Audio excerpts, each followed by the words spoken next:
Bonjour et bienvenue dans cette vidéo tutoriel spécialement réservée aux souscrivants à ma newsletter sur apprendre la 3D.fr. Donc dans ce vidéo tutoriel, nous allons apprendre les bases de la 3D avec le logiciel Blender et apprendre 5 étapes simples pour bien commencer en 3D. Donc, nous allons voir le sommaire de ce cours. Donc, dans une première partie, nous verrons qu'est-ce que Blender. Ensuite, nous allons passer aux 5 étapes pour bien commencer dans la 3D. Donc, étape numéro 1, prise en main de l'interface. Donc, prise en main de l'interface de Blender. Étape numéro 2, navigation dans la vue 3D de Blender. Étape numéro 3, création et manipulation d'objets. Étape numéro 4, la modélisation. Étape numéro 5, création de matériaux et textures. Donc une présentation rapide de Blender. Donc Blender est un logiciel libre, open source et gratuit dans sa version de base.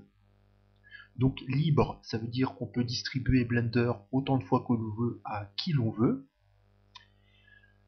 Open source, ça veut dire que son code est disponible, donc si vous y connaissez en programmation, vous pouvez modifier Blender à votre convenance et le distribuer à votre convenance, puisqu'il est libre, et même à partir du logiciel que vous avez créé, le revendre, refaire une copie payante.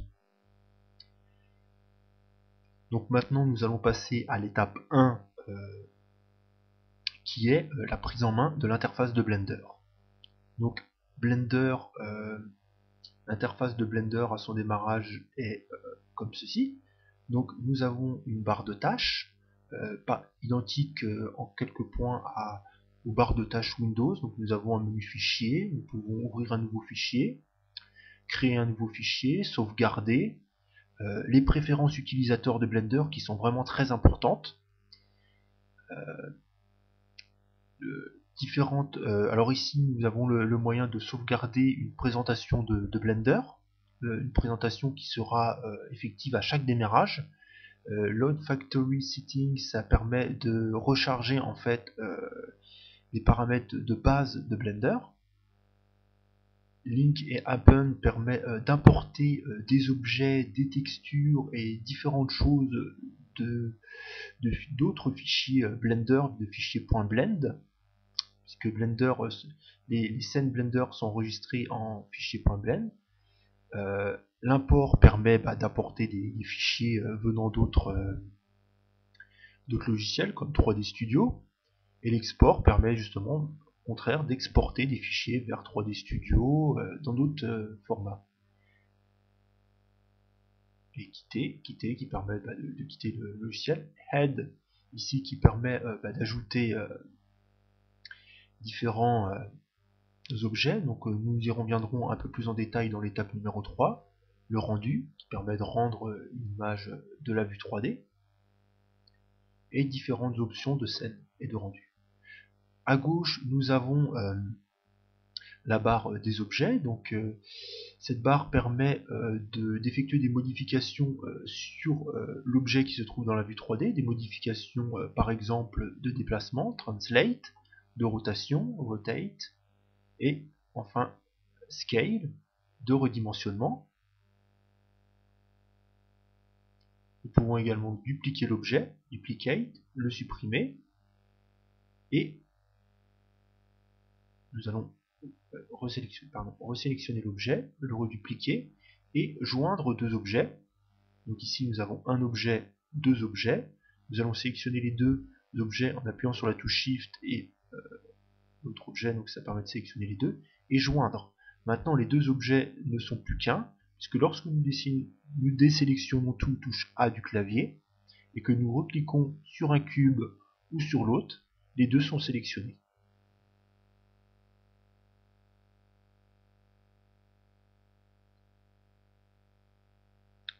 Donc ensuite, nous avons l'outliner. L'outliner est une représentation en fait de tous les objets de la vue 3D. Donc nous avons la caméra, le cube, la lampe. Nous pouvons aussi bien sélectionner les objets dans la vue 3D. mais l'outliner permet une vue plus synthétique en fait de tous les objets de la vue 3D. Nous pouvons également, par exemple, en cliquant sur le cube et en cliquant ici, passer en mode Edit Mode. Ce mode est aussi accessible avec la touche Tab du clavier, qui permet de passer en mode Object, donc on voit l'objet, et mode Edit, qui permet de voir chaque point de l'objet, chaque côté, de pouvoir sélectionner chaque côté de l'objet ou chaque face. Voilà, donc nous avons le panneau de propriété, un des panneaux les plus importants de Blender. Donc dans ce panneau propriété, nous avons des propriétés de rendu qui permet de rendre l'image de Blender. Donc par exemple ici le cube, l'image du cube qui est rendue par rapport à la caméra. Donc pour passer en vue caméra, nous pouvons appuyer sur la touche 0 du pavé numérique et F12 pour effectuer un rendu. Donc nous pouvons voir les propriétés de scène, donc passer en mode métrique, impérial. Des propriétés de preview qui permet de World, pardon, qui permet en fait de rendre le fond de l'image de Blender. Donc ici nous pouvons choisir par exemple un fond de couleur verte dans ce que nous faisons en rendu. Le fond est de couleur verte. Nous pouvons voir tout ce qui est inhérent en fait à l'objet, donc dans le panneau Object, donc sa position dans l'espace, sa rotation, son redimensionnement dans un axe bien déterminé. Donc tout ce qui est contrainte assignée à l'objet, donc les limites de localisation, limites de rotation, de scale. Nous pouvons choisir un minimum et un maximum en fait dans la redimension de l'objet, et ce minimum ne pourra être dépassé. Le panneau modifieur qui permet d'ajouter des modifications à l'objet, par exemple des modifications de subsurf qui vont lisser en fait le cube. Ici le cube se transforme en une sorte de sphère par l'application du modifieur. Nous pouvons également le supprimer facilement avec la croix ici, ce qui permet de retrouver le cube de base.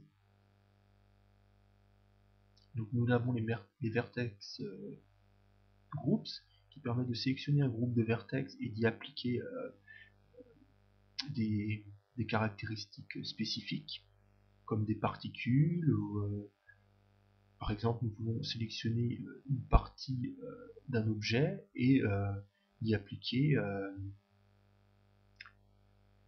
par exemple des cheveux, par exemple le sommet d'un crâne d'un personnage. Donc ici pour symboliser cela, nous allons prendre le singe,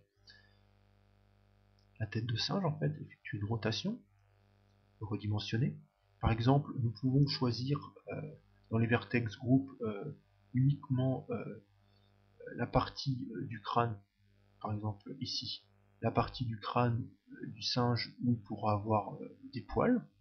Singe par exemple une certaine couleur de poils pour la tête du singe. Ici par exemple nous pouvons faire des poils marrons. Eh ben, il suffira de sélectionner cette partie là et d'ajouter un vertex group, par exemple de l'appeler groupe de poils, et ensuite d'ajouter les cheveux uniquement sur cette partie là, d'ajouter les poils uniquement sur cette partie là, pardon. Donc les matériaux très importants qui permettent de définir la couleur de l'objet, son niveau d'éclairement, l'intensité de son éclairement ici, de définir différents paramètres, par exemple la luminescence de l'objet ici, de définir sa transparence. Nous avons ici un objet plus ou moins transparent, et de définir sa réflectivité à la lumière grâce à ce paramètre.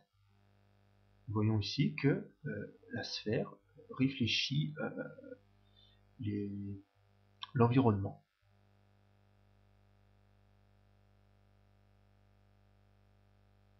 Donc ensuite les textures, nous pouvons appliquer différentes textures à l'objet, des textures comme des marbres, textures beaucoup plus brouillées, textures de type nuage qui peuvent servir à différentes applications dans Blender, textures de type Nose, de type Blade. Nous verrons dans d'autres tutoriaux à quoi peuvent servir ces différentes textures. Donc le système de particules. Donc le système de particules permet dans Blender de créer tout ce qui est cheveux pour les personnages, mais il permet également de créer des effets spéciaux tels que des explosions, tels que plein d'autres genres de choses qui utilisent en fait des petits points lumineux, par exemple des poussières ou réfléchis par la lumière ou tout genre de choses, des feux d'artifice, des explosions comme je disais, et puis également des cheveux. Et le moteur physique qui permet par exemple, enfin le moteur physique qui permet de créer des vêtements, de créer des forces, des collisions entre objets, de la fumée, des corps souples, donc ça peut être comme un oreiller ou différentes choses, des fluides, donc fluide, tout ce qui est eau, voilà pour ce qui est de l'étape 1 de la présentation de Blender. A tout de suite pour l'étape 2.